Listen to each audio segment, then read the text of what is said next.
Halo Sobat Kopi Film, selamat datang kembali di channel kami dengan gue Yudi Dan gue Ronald.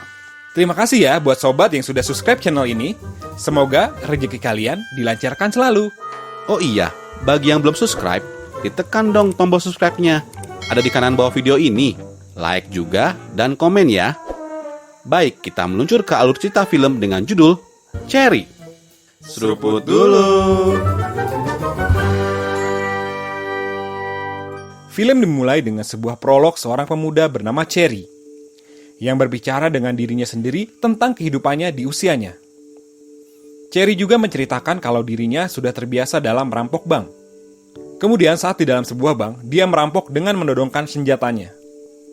Scene kemudian berubah. Sepertinya ini adalah masa kuliah dari Cherry yang sedang memandang seorang gadis cantik bernama Emily. Dalam benaknya, Cherry ingin sekali bersama dengan gadis ini.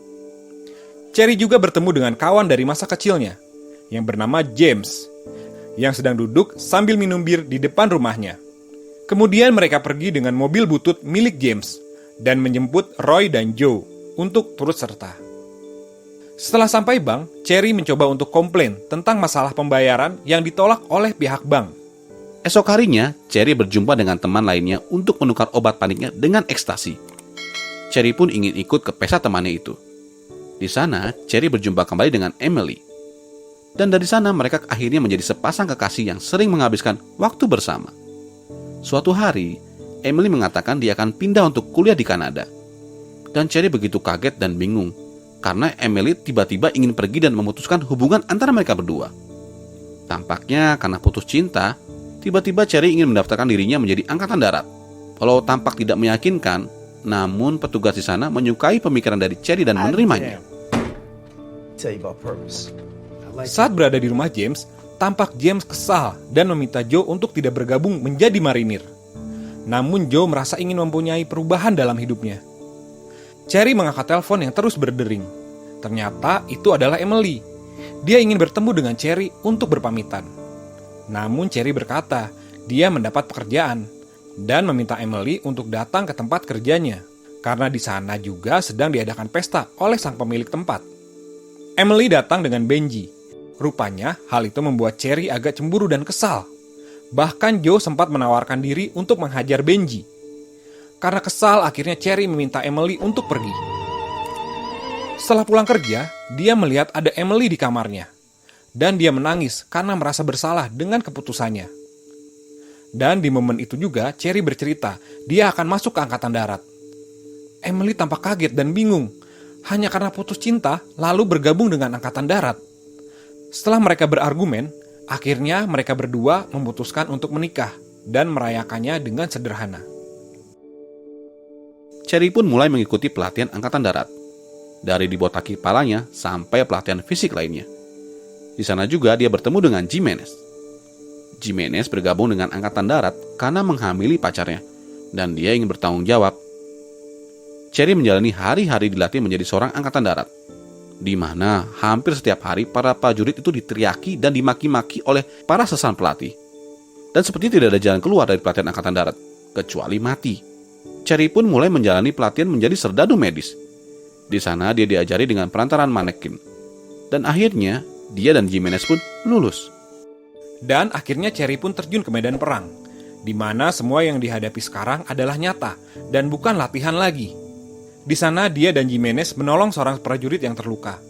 Terlihat isi perutnya keluar. Cherry dan Jimenez berusaha keras untuk menolong, hingga tiba datang helikopter untuk membawa prajurit yang terluka. Sesampai di camp, Cherry dan Jimenez membersihkan diri mereka dan mencoba untuk beristirahat. Namun saat sedang rebahan, tiba-tiba temannya Arnold berkata kalau prajurit yang dibawa oleh helikopter itu meninggal. Karena penasaran, mereka pun bertanya kepada Sasan Green. Namun hal itu dibantah oleh Sasan Green dan tidak perlu mengkhawatirkan hal itu. Waktu pun berlalu. Sudah setahun Cherry berada di sana, menjalani hidup dengan menjadi tentara. Kehidupan yang mulai terasa membosankan karena hanya berisi tentang kematian di sana. Di sana juga para tentara memberikan pengobatan gratis kepada warga di sana. Namun sepertinya atasan Cherry tampak malas dan tidak mempedulikan ketika Cherry meminta bantuan. Suatu hari ketika sedang konvoi, tampak Cherry berdebat dengan atasannya karena memilih jalur yang tidak biasa. Karena berdasarkan pengalamannya dulu, jalur itu penuh dengan bahaya, namun Cherry malah dibentak. Dan benar saja, kendaraan mereka terjebak dalam lumpur dan tidak bisa keluar, yang mengharuskan satu regu kembali dan mengambil mobil derek. Belum juga jauh dari lokasi, tiba-tiba mobil regu yang akan kembali ke markas meledak. Cherry pun langsung lari untuk melihat kondisi temannya. Namun, semua sudah tewas dalam ledakan itu. Cherry pun seperti merasa sedih karena kehilangan teman-temannya dan merasa sangat depresi. Bahkan ketika menelpon Emily, di situ Cherry sedih dan menangis dan enggan membicarakan tentang kehidupannya di medan perang. Sesampai di Amerika, Cherry dan teman-temannya disambut dengan meriah. Dan dia pun mendapatkan medali penghargaan atas jasanya dalam medan perang. Emily menyambut kepulangan Cherry dengan pelukan hangat. Karena senang akhirnya mereka bisa bertemu kembali. Cherry pun mulai bekerja di konstruksi dengan temannya Joe. Joe tampak begitu depresi setelah kepulangannya dari medan perang. Bahkan ketika sedang berdebat dengan kekasihnya, dia menjatuhkan dirinya keluar dari mobil. Cherry pun mulai mengalami gejala depresi akibat perang. Dia tidak bisa tidur dan mulai meracau karena teringat akan kekerasan di medan perang. Bahkan Cherry mulai marah-marah tidak jelas dan membanting panggang roti yang gosong. Efek dari sindrom depresi akibat berada dalam peperangan membuat Cherry mulai minum obat-obatan untuk menenangkan pikirannya.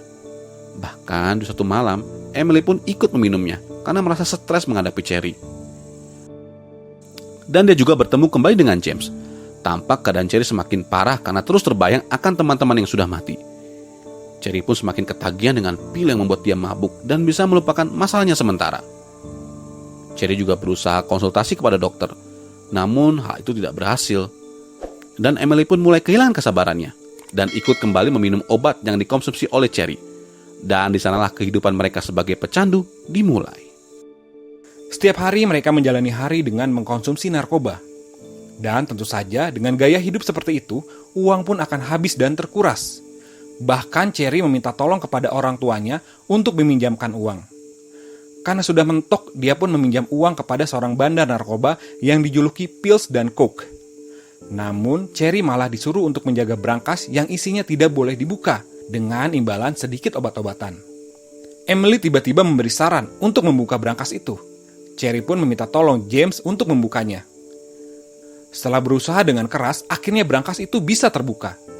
Dan di dalamnya banyak sekali obat-obatan. Di situ mereka memakainya sampai teler. Saat sedang teler, tiba-tiba pintu diketuk. Mereka bergegas membuang semua obat-obatan karena mereka pikir yang datang itu adalah polisi. Rupanya ketika dibuka itu adalah si bandar narkoba yang mengetuk pintu mereka. Saat di dalam rumah, Pills tampak syok melihat isi brankas yang sudah kosong dan membuatnya menjadi marah dan kesal.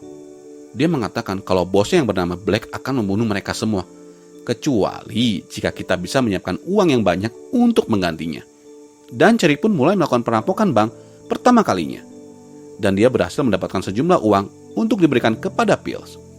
Rupanya aksi perampokan itu terbongkar dan foto Cherry mulai tersebar di berita. Bukannya bertobat, tapi malah semakin larut dalam kecanduan dengan obat-obatan. Karena terus membutuhkan uang untuk membeli obat-obatan, Cherry pun mulai sering merampok bank dan wajahnya semakin banyak muncul di setiap CCTV bank yang dia rampok. Di suatu malam, Emily overdosis dan dibawa ke rumah sakit. Sepertinya kecanduan obat-obatan ini sudah sangat parah. Ketika orang tua Emily datang menengok, mamahnya meminta Cherry untuk pergi dari kehidupan Emily jika dia mencintainya, agar keadaan tidak semakin memburuk. Beberapa hari berikutnya, tampak Cherry dan Emily berdebat. Cherry ingin agar Emily kembali ke tempat rehabilitasi dan jangan berada di dekatnya. Namun Emily menolak dan tetap ingin bersama dengan Cherry. Suatu hari, Pills, James, dan Cherry merampok sebuah bank. Namun Pills justru pergi begitu saja karena dia kesal, tidak memegang senjata, dan meninggalkan Cherry sendiri di sana. Dan ketika Cherry kabur dengan mobilnya, dia meminta James untuk kembali dan menjemput Pills. Takutnya dia akan mengadu kepada polisi. Dan setelah menemukan Pills, mereka pun pergi untuk kabur. Namun rupanya Pills terkena tembakan di perutnya. Karena tidak bisa ke rumah sakit, akhirnya Pills pun mati. Mereka meninggalkan Pills di pinggir jalan serta mengambil barang-barang miliknya. Black akhirnya bertemu dengan Cherry. Sepertinya Black ingin agar Cherry merampok bank lagi untuk membayar hutang-hutangnya. Dan dia akan menjadi supirnya. Setelah berpamitan dengan Emily, Cherry pun berangkat dan Black pun mengikutinya di belakang. Dan scene pun kembali seperti adegan di prolog awal, di mana dia sedang menodongkan senjata kepada teller bank untuk merampok. Namun kali ini ada yang berbeda. Cherry meminta teller bank itu untuk menekan tombol alarm. Dia pun memberikan uang hasil rampokannya kepada Black dan berjalan ke tengah jalan sambil menembak ke langit. Kemudian membuang senjatanya lalu dia duduk di pinggir jalan. Setelah itu, dia menyuntikkan kakinya dengan heroin. Polisi berdatangan untuk menangkap Cherry. Kemudian dia pingsan karena overdosis. Cherry pun masuk ke dalam penjara, dan dia mulai menjalani hari-hari dalam penjara. Cherry juga mulai ikut dalam konseling dalam penjara, dan saling sharing dengan napi lainnya. Tak terasa, waktu berlalu begitu cepat. Cherry pun terlihat mulai terbebas dari kecanduannya terhadap obat-obatan. Setelah beberapa tahun di sana, suatu hari dia mendapat hak untuk kembali bebas dan keluar dari penjara. Dan saat di luar penjara, rupanya Emily datang untuk menjemputnya. Sebuah kisah yang bisa kita petik di dalamnya. Jangan pernah berurusan dengan narkoba, karena pada ujungnya akan membawa kehancuran dalam hidup kita. Terima kasih sudah menonton, dan jangan lupa untuk dukungan kalian dengan mensubscribe channel ini, like, serta komennya. Sampai jumpa lagi di alur cerita berikutnya. Seruput dulu.